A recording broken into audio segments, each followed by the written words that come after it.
नमस्कार. श्री स्वामी समर्थ सर्वांना. आजच्या व्हिडिओमध्ये तुम्हा सगळ्यांचं खूप खूप स्वागत आहे. स्वामी तुम्हा सगळ्यांना कायम सुखी ठेवो ही स्वामीचरणी प्रार्थना करते आणि आजच्या व्हिडिओला सुरुवात करते. तर आजचा व्हिडिओ असा आहे की आता उद्या आहे सोमवार, तर उद्या आहे कोजागिरी पौर्णिमा.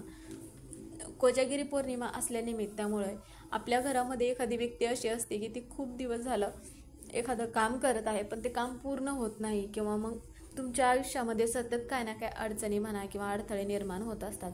तुमच्या घरामध्ये आलेला पैसा टिकून राहत नसेल तर त्यावेळेस घरामध्ये अखंड लक्ष्मी टिकून राहावी म्हणून काही उपाय, काही सेवा माता लक्ष्मीच्या आपल्याला करणं महत्त्वाचे असते.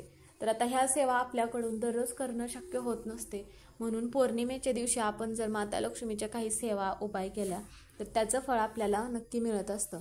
कारण की कोजागिरी पौर्णिमा हा जो दिवस आहे तर हा माता लक्ष्मीचा दिवस मानला जातो आणि या दिवशी माता लक्ष्मी जी आहे पृथ्वीवरती भ्रमण करत असते आणि जी कोणी रात्रभर जागे राहून माता लक्ष्मीची पूजा करतात किंवा माता लक्ष्मीचे मंत्र स्तोत्र म्हणतात तर त्यांच्यावरती माता लक्ष्मी प्रसन्न होते आणि त्यांच्या ज्या कोणत्या इच्छा आहेत तर त्या इच्छा माता लक्ष्मी ही पूर्ण करत असते.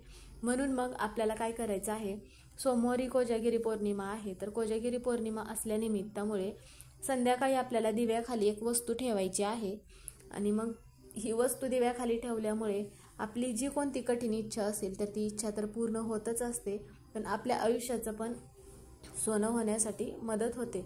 म्हणून मग हा उपाय आपल्याला संध्याकाळी ज्या वेळेस आपण देवघरामध्ये म्हणा किंवा सायंकाळच्या वेळेस दिवाबत्ती करत असतो 6 ते 9 या वेळेमध्ये हा उपाय आपल्याला करायचा आहे. तर हा उपाय आपल्याला कसा करायचा आहे, दिव्याखाली कोणती एक वस्तू ठेवायची आहे ज्यामुळे मग आपली इच्छा पूर्ण होईल, आपल्या आयुष्याचं सोनं होईल. तर ही सगळी माहिती आपण आजच्या व्हिडिओमध्ये घेणार आहोत. व्हिडिओ शेवटपर्यंत बघा म्हणजे ही माहिती तुम्हाला पूर्णपणे समजेल. व्हिडिओ आवडला तर व्हिडिओला लाईक करा, चॅनलवर नवीन असाल तर चॅनलला सबस्क्राईब करा. आता प्रत्येकाच्या घरामध्ये कोणत्या ना कोणत्या अडचणी ह्या असतातच. अशी कोणतीही व्यक्ती नाही की ती पूर्णपणे सुखी म्हणा किंवा समाधानी म्हणा आहे. तर प्रत्येकाच्या घरामध्ये किंवा कोणाच्या घरामध्ये लक्ष्मी येते पण ती टिकून राहत नाही किंवा कोणाच्या घरामध्ये लक्ष्मी येतच नाही, जरी आली तरी कोणत्या ना कोणत्या मार्गाने बाहेरच्या बाहेर जात असते. तर त्यावेळेस मग आपल्या घरामध्ये अखंड लक्ष्मी टिकून नसेल त्यावेळेस मग ह्या घटना ज्या आहेत तर घरामध्ये घडत असतात. आता आपल्या घरामध्ये लक्ष्मी टिकून राहील तरच मग हा जर उपाय केला आपण तरच आपल्या घरात लक्ष्मी टिकून राहण्यासाठी मदत होते. म्हणून मग सायंकाळी 6 ते 9 या वेळेसच आपल्याला हा उपाय करायचा आहे. कारण की ही जी वेळ आहे तर लक्ष्मी येण्याची वेळ असते, म्हणून हा उपाय आपल्या घरामध्ये करायचा आहे. कारण की या वेळेतच लक्ष्मी येत असते, म्हणून हा उपाय घरामध्ये करत असताना घरामध्ये अखंड लक्ष्मी नांदते, घरामध्ये पैसा टिकून राहतो, घरात पैसा येण्याचे मार्ग जे आहेत तर ते मोकळे होतात. म्हणून संध्याकाळी 6 ते 9 या वेळेत हा उपाय करायचा आहे. घरामध्ये भरपूर पैसा येतो पण घरात टिकून राहत नाही. हा उपाय केल्यामुळे आपल्या घरामध्ये चहूबाजूने पैसा तर येईलच, म्हणून आपल्याला देवघरासमोरच हा उपाय करायचा आहे. त्यासाठी आपल्याला काय करायचं आहे, त्या अगोदर आपल्याला तुळशी मातेजवळ एक दिवा लावायचा आहे. ज्यावेळेस आपण कोणतीही सेवा उपाय करत असताना तुळशी मातेला आवर्जून दिवा लावायचा आहे. कारण की आजचा दिवस जो आहे तर ज्याप्रमाणे आपण आपल्या देवघरातील माता लक्ष्मीची पूजा म्हणा किंवा सेवा मंत्र स्तोत्र करत असतो, कारण ही तुळस जी आहे तर तुळस पण एक माता लक्ष्मीचं दुसरं रूप मानले जाते. म्हणून भगवान विष्णूंना तुळस अत्यंत प्रिय असते. जर आपण तुळशी मातेला पौर्णिमेच्या दिवशी सेवा केल्या किंवा आपण तुळशी मातेला दररोज जरी दिवा नाही लावला आणि पौर्णिमेच्या दिवशी जरी आपण तुळशी मातेजवळ दिवा लावला तर आपल्या घरातील ज्या कोणत्या अडचणी आहेत तर त्या दूर तर होतच असतात. तर माता लक्ष्मीची पण कृपा आपल्यावरती राहते. आता इतर दिवशी आपल्याला जर दिवा लावणं शक्य नाही झालं तरीही चालेल, पण आपल्याला पौर्णिमेच्या दिवशी तुळशी मातेला आवर्जून दिवा लावायचा आहे. तुळशी मातेपुढं एखादी छोटीशी रांगोळी काढायची आहे, कारण की आपण तुळशी मातेला माता लक्ष्मीचं रूप मानत असतो. म्हणून आपल्याला पौर्णिमेच्या दिवशी आवर्जून दिवा लावायचा आहे. तर आपल्याला हा उपाय करण्यासाठी एक दिवा घ्यायचा आहे. आता तो दिवा आपल्याला चांगलाच घ्यायचा आहे, तुटलेला वगैरे न घेता, किंवा मग एखादी तुम्ही पंती पण घेतलात तरीही चालेल. आता खराब म्हणा किंवा काळा असा दिवा न घेता चांगला दिवा घ्यायचा आहे. आणि त्यानंतर आपल्याला काय करायचं आहे, एखादी तुम्ही प्लेट घेऊ शकता किंवा मग तुमच्याकडे तुम्ही देवघरामध्ये जो दिवा प्रज्वलित करू शकता दिव्याखाली जे पण आसन देत असाल ते तुम्ही घेऊ शकता. आता नंतर काय करायचं आहे आपल्याला, आता हा उपाय करत असताना आपल्या घरातील आर्थिक अडचणी तर दूर होतच असतात, पण आपल्या घराकडे लक्ष्मी जी आहे तर ती आकर्षित होते आणि आपल्या घरातील गरिबी दारिद्र्य संपते, आपली मनातील प्रत्येक इच्छा पूर्ण होते. म्हणून आपल्याला हा उपाय करायचा आहे. हा दिवा आपल्याला कशाचा लावायचा आहे, तर हा दिवा आपल्याला तुपाचा दिवा लावायचा आहे. आता जर तुमच्याकडे तूप नसेल तर तुम्ही मग मोहरीच्या किंवा तिळाच्या तेलाचा पण दिवा लावू शकता. आता बऱ्याच जणांच्या घरी काय होतं की घरी खाण्यासाठीच तूप नसतं आणि मग आम्ही तुपाचा दिवा कुठून लावायचा असा प्रश्न पडतो.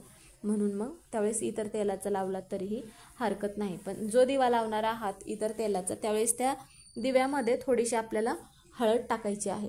आपण जे प्लेट घेतला आहे त्यामध्ये मग आपल्याला काय करायचं आहे, हळदीने स्वस्तिक काढायचं आहे. आणि जी चणा डाळ असती, तर आता जिला आपण हरभरा डाळ असेही म्हणत असतो, तर ती हरभरा डाळ आपल्याला घ्यायची आहे थोडीशी. आता आपण पौर्णिमेच्या दिवशी माता लक्ष्मीचा दिवस मानला जातो, म्हणून हळद म्हणा चणा डाळ म्हणा या वस्तू ज्या आहेत तर त्या माता लक्ष्मीला अत्यंत प्रिय असतात. म्हणून या वस्तूंना म्हणा किंवा या पौर्णिमेच्या दिवसाला जास्त महत्त्व दिले जाते. आणि ही जी चणा डाळ आहे तर ही काय करायची आहे, आपल्याला दिव्याखाली टाकायची आहे. कारण की ही वस्तू आपण ज्या वेळेस माता लक्ष्मीला पूजा करण्यासाठी म्हणा किंवा कोणते उपाय करण्यासाठी घेत असतो, तर या वस्तूंना हळद आणि चणा डाळ यांचा रंग पिवळा असतो आणि हळद माता लक्ष्मीला अत्यंत प्रिय असते. म्हणून ह्या वस्तूंना जास्त महत्त्व दिले जाते. आता माता लक्ष्मीला या वस्तू तर अतिशय प्रिय तर आहेतच, म्हणून आपल्याला ही मुठभर चणा डाळ त्या दिव्याखाली ठेवायची आहे. आणि हा दिवा ज्यावेळेस आपण त्या डाळीवर ठेवला आहे तर हा दिवा देवघरामध्ये आपल्याला प्रज्वलित करायचा आहे. तर हा दिवा मग जरी देवघरामध्ये तुमचा अजून एखादा वेगळा दिवा असला तरीही तुम्ही हा वेगळा दिवा मग आपल्याला प्रज्वलित करायचा आहे. आता हा दिवा घेत असताना तुम्ही तुटलेला वगैरे न घेता चांगला दिवा घ्यायचा आहे. त्यासाठी तुम्ही पंती घेतलात तरीही चालेल.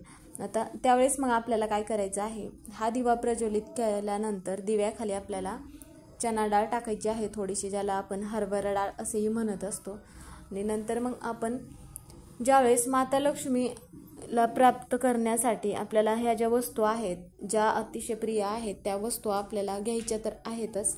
त्याचबरोबर आपण जे स्वास्तिक काढलं आहे त्या प्लेटामध्ये त्यावरती डाळ टाकून मग दिवा प्रज्वलित करायचा आहे. दिव्याला मग आपल्याला हळदी कुंकू लावायचं आहे, दिव्याची पूजा करायचं आहे, दिव्याला धूप दीप फूल अर्पण करायचं आहे. आणि त्याचबरोबर दिव्यामध्ये आपल्याला 2 लवंग टाकायचे आहेत फुलं असलेल्या आणि एक हिरव्या रंगाची वेलची टाकायची आहे. कारण की लवंग जे आहे तर नकारात्मकता शोषून घेते, माता लक्ष्मीला पण अत्यंत प्रिय आहे. म्हणून लवंग आणि हिरव्या रंगाची वेलची आपल्याला टाकायचं आहे. आणि हे विलायची आपण टाकल्यानंतर काय करायचं आहे की लक्ष्मी प्राप्त होण्यासाठी आपल्याला ह्या 2 वस्तू टाकायच्या आहेत. आणि हा दिवा देवघरातच लावायचा आहे. आता देवघरामध्ये तुमच्या तिथे जागा नसेल तर तुम्ही थोडंसं देवघराच्या खाली पण म्हणजे समोर पण लावलात तरीही हरकत नाही. आणि नंतर मग आपल्याला 108 वेळा माता लक्ष्मीचा तुम्हाला जो मंत्र येत असेल तो मंत्र म्हणायचा आहे किंवा महालक्ष्मी अष्टक म्हणायचा आहे किंवा इतर कोणताही मंत्र येत असेल तर तो तुम्ही मंत्र म्हणू शकता. जर कोणताच मंत्र येत नसेल तर ओम महालक्ष्मी नमः ओम महालक्ष्मी नमः हा पण तुम्ही मंत्र म्हणू शकता. तर हा मंत्र म्हटल्यामुळे काय होतं की आपल्या घरातील माता लक्ष्मी घरामध्ये टिकून राहते, घरातील नकारात्मकता निघून जाते. आणि आपण पौर्णिमेच्या दिवशी संध्याकाळच्या माता लक्ष्मीच्या जेवढ्या सेवा मंत्र स्तोत्र म्हणू तेवढी माता लक्ष्मी आपल्या घराकडे आकर्षित होत असते. आणि आपली जी कोणती कठीण इच्छा असेल तर ती इच्छा माता लक्ष्मी नक्की पूर्ण करत असते. मग मंत्र म्हणून झाल्यानंतर हात जोडून माता लक्ष्मीला नमस्कार करायचा आहे, म्हणजेच की दिव्याला. आणि तुमच्या ज्या इच्छा असतील त्या मग इच्छा सांगायच्या आहेत. घरामध्ये जे असेल त्याबद्दल मग सांगायचं आहे, ज्या गोष्टींची प्रगती होण्यासाठी म्हणा. आणि आपण जे मग हे चणा डाळ आपण दिव्याखाली ठेवली आहे तर मग ती काय करायची आहे, तर त्यावेळेस मग ते आपल्याला रात्रभर तिथेच ठेवायचे आहे. आणि दुसऱ्या दिवशी आपल्याला ती चणा डाळ जी आहे तर तिथून उचलायची आहे आणि मग तुम्ही गाईला खाऊ घालू शकता. आणि त्यामध्ये आपण जे लवंग आणि विलायची टाकली आहे तर ते तुम्ही मग निर्माल्यामध्ये टाकू शकता. आणि जो दिवा आपण घेतला आहे तर तो स्वच्छ करून तो दिवा मग तुम्ही वापरू शकता. तर असा जो हा उपाय आहे तर हा उपाय कोजागिरी पौर्णिमेच्याच दिवशी संध्याकाळीच करायचा आहे. आपण माता लक्ष्मीच्या संध्याकाळी कोणतीही सेवा केल्या तर त्याचं फळ आपल्याला नक्की मिळत असतं, कारण की पौर्णिमेच्या दिवशी माता लक्ष्मी पृथ्वीवरती भ्रमण करत असते आणि संध्याकाळी आपण जे सेवा करू त्याचं फळ मिळतं. तर आजचा व्हिडिओ हा इथेच संपला. व्हिडिओ कसा वाटला कमेंट करून सांगा.